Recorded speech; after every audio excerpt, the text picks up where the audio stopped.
نحمده ونصلي على رسوله الكريم اما بعد فاعوذ بالله من الشيطان الرجيم بسم الله الرحمن الرحيم رب اشرح لي صدري ويسر لي امري واحلل عقدة من لساني يفقهوا قولي آمين اللهم صل على محمد وعلى ال محمد وبارك وسلم۔ یہ یوٹیوب چینل بزم فاطمہ مع القرآن ہے۔ اس میں ہم قرآن مجید کا لفظی ترجمہ اور مختصر تفسیر پڑھ رہے ہیں۔ اس کے علاوہ آپ کے پوچھے گئے فقہی سوالات کے جوابات بھی دیے جاتے ہیں اور مجرب وظائف بھی بتائے جاتے ہیں۔ ہمارے پاس خواتین اور بچیاں آن لائن قرآن مجید ترجمہ تفسیر کے ساتھ اور ناظرہ تجوید کے ساتھ بھی پڑھ رہی ہیں۔ آپ بھی پڑھنا چاہیں تو کمنٹ میں لکھیں، ہم آپ کو اپنا واٹس ایپ نمبر دے سکتے ہیں یا پھر آپ اسکائپ، زوم، میسنجر وغیرہ پر بھی پڑھ سکتے ہیں۔ آج ہم اپنا سبق شروع کر رہے ہیں سورہ بقرہ کی آیت نمبر 212 سے۔ اعوذ باللہ من الشیطان الرجیم، پناہ مانگتی ہوں اللہ کے ساتھ شیطان مردود سے۔ بسم اللہ الرحمن الرحیم، اللہ کے نام کے ساتھ شروع جو بڑا ہی مہربان ہمیشہ ہی رحم فرمانے والا ہے۔ کان الناس امۃ واحدہ، کانا تھے ابتدا میں، ناسو لوگ، امتاً واحدتاً ایک ہی دین پر، فبعث اللہ پھر بھیجے اللہ تعالیٰ نے نبیین انبیاء، مبشرین خوشخبری سنانے والے، ومنذرین اور ڈرانے والے، وانزل اور پھر اتاری معہم ان کے ساتھ کتاب بالحق کے حق کے ساتھ، لیحکما تاکہ فیصلہ فرما دے، بینا درمیان ناس سے لوگوں کے، فیما ان باتوں میں اختلاف وہ اختلاف میں پڑ گئے ہیں، فیہ جن باتوں کے متعلق، وما اور نہیں اختلاف کیا فیہ ان باتوں میں، الا مگر الذین انہی لوگوں نے، اوتوہ جنہیں دی گئی تھی وہ کتاب، من بعد ما اس کے بعد جاءتہم کہ آ چکی ان کے پاس، بینات روشن دلیلیں، بغین حسد کی وجہ سے، بینہم آپس میں، فہد اللہ پھر اللہ نے ہدایت دی، الذین ان لوگوں کو، آمنو جو ایمان لائے تھے، لما ان باتوں میں، اختلفوا کہ وہ اختلاف کرنے لگے تھے، فیہ جن باتوں میں، من الحق کے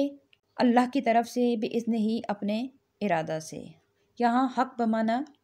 اللہ تعالیٰ کی ذات ہے کہ اللہ تعالیٰ نے انہیں ہدایت دی، باذن ہی اپنے ارادہ سے، اپنی توفیق سے، واللہ اور اللہ تعالیٰ یہدی ہدایت بخشتا ہے، من جسے یشاء چاہتا ہے، الی طرف صراط راستے کے مستقیم سیدھے۔ دین کی تاریخ لکھنے والے لوگ اس کی آغاز، اس کی نشو و نما اور اس کے عروج کی داستان قلم بند کرنے والے اس سوال کا جواب تلاش کرنے کے لیے مدتوں سرگرداں رہے کہ دین کی ابتدا کیوں کر ہوئی، اور ان کی طویل تحقیقات کا نتیجہ یہ تھا کہ انسان ابتدا میں مشرک تھا اور عقیدہ توحید تک اس کی رسائی بڑی آہستہ آہستہ سینکڑوں صدیاں ٹھوکریں کھانے کے بعد ہوئی۔ لیکن قرآن بتاتا ہے کہ یوں نہیں، بلکہ انسان اول یعنی آدم علیہ السلام موحد تھے، شرک سے ان کا کوئی سروکار نہیں تھا، اور عرصہ دراز تک ان کی اولاد اسی عقیدہ توحید پر ثابت قدم رہی۔ قرآن نے اس سوال کا جواب جو صدیاں پہلے دیا تھا اور جس کو تسلیم کرنے کے لیے یورپ کے محقق کل تک تیار نہیں تھے، آج مجبوراً تسلیم کر رہے ہیں۔ چنانچہ آثار قدیمہ کے ماہرین انسانیات اور اجتماعیات کے علماء اور علمبردار جو ہیں، وہ آج یہی فیصلہ کر رہے ہیں کہ انسان کا دین اولین دین توحید تھا۔ یہاں امت واحدہ اور فبعث اللہ کے درمیان ایک چھوٹا سا جملہ فاختلفوا محذوف ہے، جس پر فی مختلفوا فیہ کے الفاظ صراحتاً دلالت کر رہے ہیں۔ اب آیت کا مطلب بالکل صاف ہو جاتا ہے کہ پہلے مدت دراز تک ایک ہی امت بنے رہے، بعد میں جب نسل انسانی بڑھی تو لوگ اپنے مزاجوں اور طبیعتوں کے اختلاف کی وجہ سے آپس میں جھگڑنے لگے، اور اولاد آدم مختلف ٹولیوں اور گروہوں میں بٹ گئی۔ بھٹکے ہوئوں کو راہ راست پر لانے کے لیے، اختلاف کی آگ کو بجھانے کے لیے اللہ تعالیٰ نے انبیاء کرام مبعوث فرمائے اور ان کو آسمانی کتابیں عطا فرمائیں۔ انبیاء کرام نے اپنے وعظ و نصیحت سے ان کو جھگڑا بازی اور فرقہ بندی سے نکالنے کی کوششیں کی، تاکہ منتشر انسانوں کو پھر سے جوڑ کر ایک قوم بنا دیا جائے۔ یہاں پر ان الفاظ سے تاریخ انسانی کے ایک بہت بڑے المیہ کا ذکر بھی فرمایا جا رہا ہے، اور وہ المیہ یہ ہے کہ وہ کتاب جو اتحاد پیدا کرنے کے لیے نازل ہوئی تھی، اس کو جاننے اور سمجھنے والوں نے اس کتاب کے ذریعے اس کو ماننے والی امت کو ٹکڑے ٹکڑے کر دیا۔ ان کا باہمی اختلاف اور فرقہ بندی حسن نیت کی وجہ سے نہیں تھا، بلکہ حسد اور اناد اور سرکشی کا جذبہ تھا، جس نے ملت کی وحدت کو پارا پارا کر کے رکھ دیا۔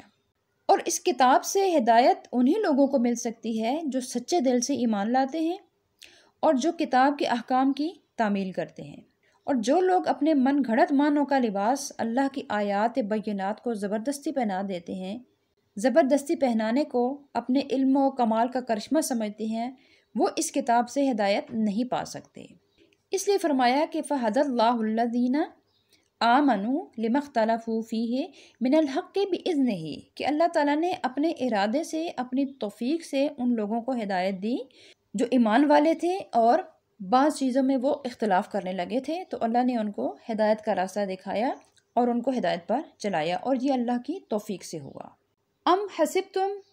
کیا تم نے یہ خیال کر لیا ہے،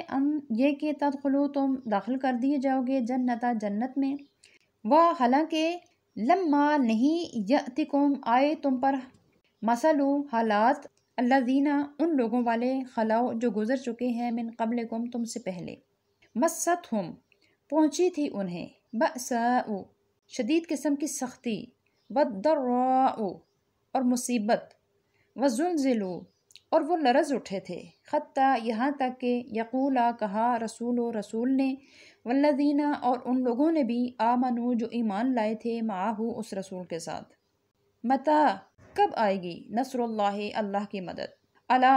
سن لو، انا بے شک نصر اللہ اللہ کی مدد قریب ہے۔ یہاں مسلمانوں کو تنبیہ کی جا رہی ہے کہ تم اس اختلاف اور فرقہ بندی سے اپنا دامن بچا کے رکھنا، جن حالات سے پہلی امتوں کا واسطہ پڑا تمہیں بھی ان کا سامنا کرنا پڑے گا۔ ایسے فتنہ باز تم میں بھی پیدا ہوں گے جو اپنا ذاتی وقار اور اپنی ناموری کے لیے قرآن کے نام پر ملت کے اتحاد کو پارا پارا کر دیں گے۔ تم ان کے جال میں نہیں پھنس جانا۔ اگر تم اس خوش فہمی میں مبتلا ہو کہ اسلام میں داخل ہو جانے کے بعد اب تم پر جنت کے دروازے کھول دیے جائیں گے، تو اس خام خیالی سے باز آ جاؤ۔ خوب کان کھول کر سن لو، ہوش ربا مصیبتیں، کڑی آزمائشیں اور لرزہ خیز امتحانات تمہاری راہ دیکھ رہے ہیں۔ اس وقت اگر تم ثابت قدم رہے اور صبر کا دامن مضبوطی سے پکڑے رکھا تو اللہ کی مدد تمہاری دستگیری کے لیے یقیناً آئے گی، کیونکہ ایسا تو نہیں ہوتا کہ اسلام قبول کر لیا جائے اور پھر اس کو چھوڑ دیا جائے۔ جب اسلام قبول کرو گے تو اسلام کے اندر پھر آنے کے بعد تم پر مصائب بھی آئیں گے، تم پر سختیاں بھی آئیں گی، اور بہت برا وقت بھی تمہارے اوپر آئے گا، تاکہ تمہارا امتحان لیا جائے اور دیکھا جائے کہ تم کس حد تک ثابت قدم رہتے ہو۔ یہاں پر مثال دی گئی کسی قوم کی اور ان کے رسول کی کہ ان کے اوپر بھی بڑی شدید قسم کے مصائب اور سختیاں آئیں، یہاں تک کہ رسول بھی اور ان کے ساتھ ایمان لانے والے لوگ بھی یہ سب بول اٹھے کہ متى نصر اللہ، اللہ کی مدد کب آئے گی۔ یہ کون سے رسول تھے اور کون سی قوم تھی، کون سی امت تھی، اس کا ذکر قرآن نے بھی نہیں کیا اور کہیں اور کتب سے بھی اس کا ذکر نہیں ملتا۔ قرآن نے اس کو مبہم رکھا۔ بہرحال جو بھی رسول تھے اور جو بھی ان کی امت تھی، ان کے اوپر سخت قسم کے مصائب اور آزمائشیں آئیں، یہاں تک کہ وہ بھی جھنجھلا گئے اور وہ بھی یہ کہنے پر مجبور ہو گئے کہ متى نصر اللہ، اللہ کی مدد کب آئے گی۔ تو ان کو بھی اللہ تعالیٰ نے حوصلہ دیا اور فرمایا کہ الا ان نصر اللہ قریب، کہ سن لو تم کہ اللہ کی مدد قریب ہے، یقیناً آئے گی، اور پھر ان کے پاس اللہ کی مدد آئی۔ تو اسی لیے مسلمانوں کو بھی بتایا جا رہا ہے کہ تم نے بھی ثابت قدم رہنا ہے، اللہ کی مدد پھر تمہارے پاس آئے گی اور یقیناً آئے گی۔ آج کے لیے اتنا ہی، اپنے اگلے سبق کے ساتھ ہم اگلی ویڈیو میں دوبارہ آپ کی خدمت میں حاضر ہوں گے۔ تب تک کے لیے اجازت، اپنی دعاؤں میں یاد رکھیے گا۔ فی امان اللہ۔